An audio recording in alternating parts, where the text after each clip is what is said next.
Hi, everyone. Jean Marie here. Welcome to Life Talks, real discussions about life with an organ transplant. I am 18 and a half years post kidney transplant. I was diagnosed with lupus nephritis when I was 16. I received a kidney from my dad when I was 24. Today, I am here with someone incredibly inspiring, a beautiful and talented singer-songwriter and double lung transplant recipient, Chloe Temtchine. Woo, thank you for my little intro. Yeah, thank you so much for joining me today. So I wanted to talk to you about overcoming obstacles. Something as transplant patients, sometimes as transplant patients, we hear the chronic illness or illness diagnosis and then needing a organ transplant. We think our life is over. Hmm. We need to find the strength to overcome our fears.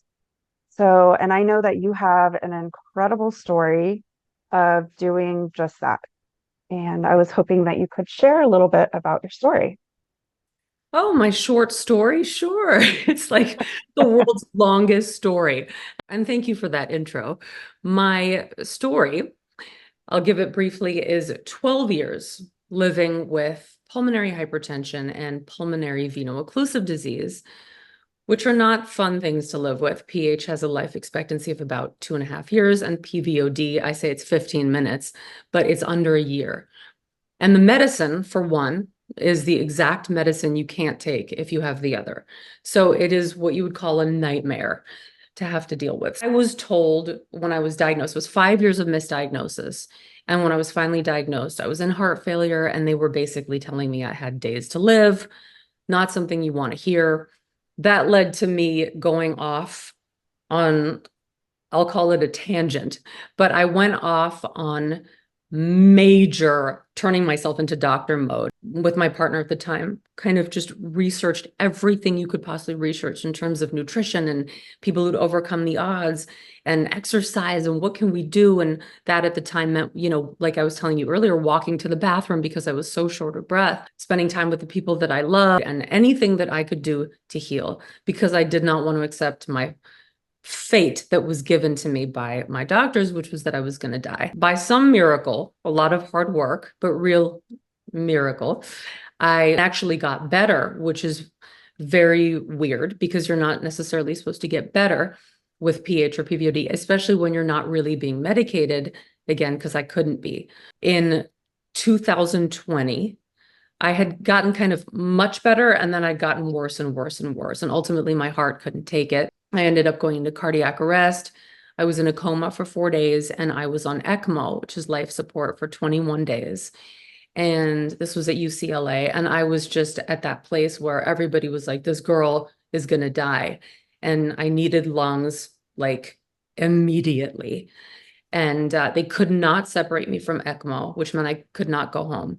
So I was either going to die or receive lungs. And I was 80 pounds. I was so sick, I cannot even tell you. And this insanely wonderful human being sent to me from God above, which could make me cry. It's going to make me cry. I have a soft focus on my face, so hopefully you won't see it through the soft focus. But Dr. Artahali saved my life. This man was the only man who could do this. Now, a transplant on ECMO is just not done. They put you on bypass, right? But you couldn't separate me from ECMO because I would have died. So he knew how to do a transplant on ECMO. They're teaching this, of course, to other surgeons, but this was not known. And so I ended up in the hands of really the only person who could save me. Long story longer, really. On August 5th, 2020, I got the call that they had lungs for me. And it was like boom, boom, boom, boom, boom. And I went in. And that's so rare to have that happen that quickly. But I was at the top. I mean, like I was higher than the top, you know what I mean, of that transplant list, which you don't want to be, because that means things are not so good, but you ultimately do want to be in order for this to happen. It's incredible that I survived with the body that I had, which was so sick and so frail. And again, 80 pounds. And I was a skeleton, and I was a sick skeleton. They did the surgery, there were complications, but ultimately I'm alive. It's the giveaway. I'm here. And it's been 4 years, and it has been, as I was saying to you before, it's the most incredible miracle that I am alive, and I'm so, so grateful to be here. That's amazing. That is just so much for anybody's body to go through. Wow. How has the transplant affected your career? It's affected it in so many different ways.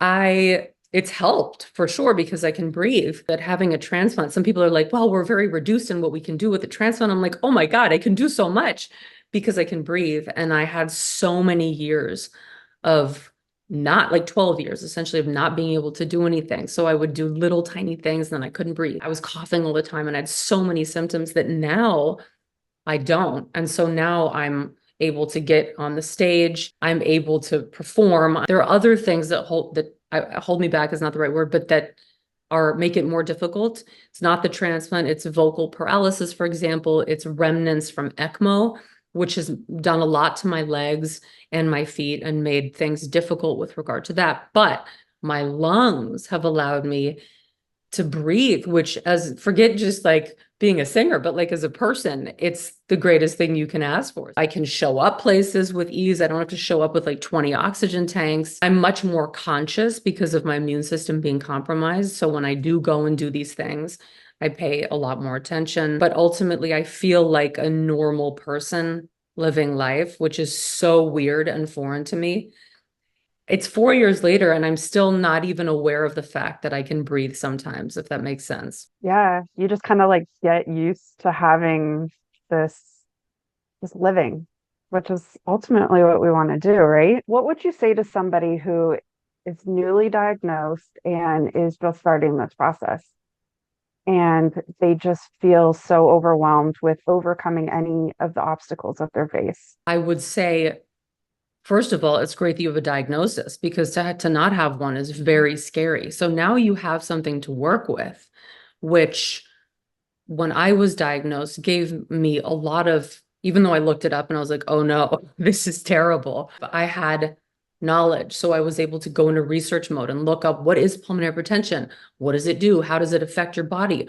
What food can I eat to counteract this problem? What exercise can I do? Is there something is there a vitamin that would help expand my arteries? To be fair to anybody watching, we talked a little bit before this, but so I'll repeat myself, but I think when you are initially diagnosed, the first thing that you lose or that you feel you've lost is control, right? You've lost all control. You're at the mercy of what the doctor's telling you and what your future is going to be and statistics, which are awful. And you've just lost it, right? At least this is how I felt. So my goal when I was diagnosed, after I cried for a bit and had a moment of like, I could not believe what was happening, because you're in disbelief, obviously. You can't believe it's you. You're like, what?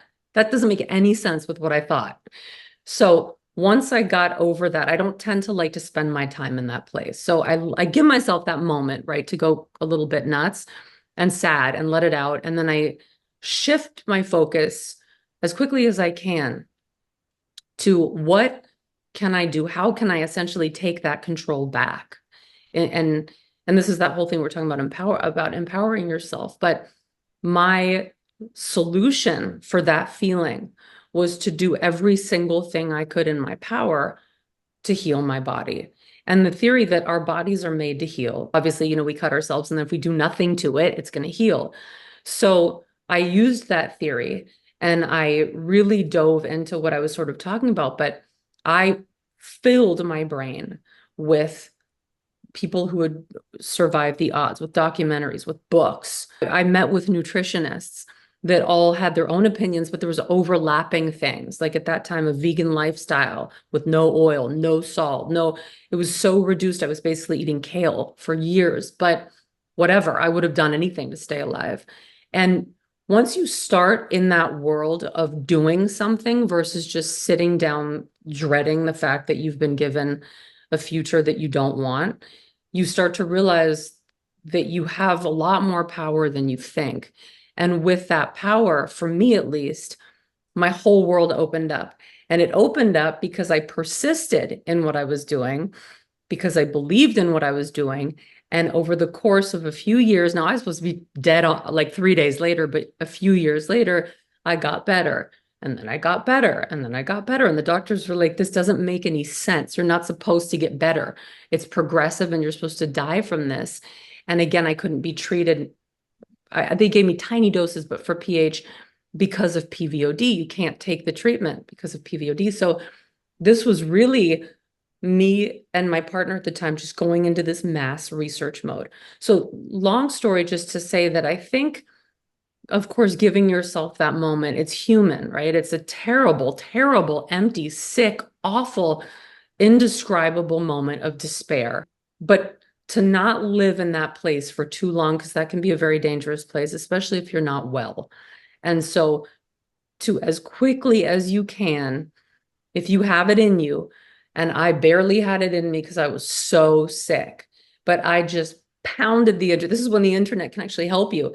I did so much research and then ended up healing and also focusing, keeping your focus on the future that you write for yourself, not the one that's being written for you, because that can be so dangerous. But it's all putting the power back into your own hands in any way that you can. I love that. Like, I think it's so important that people feel empowered because when you feel empowered, you can be your own advocate.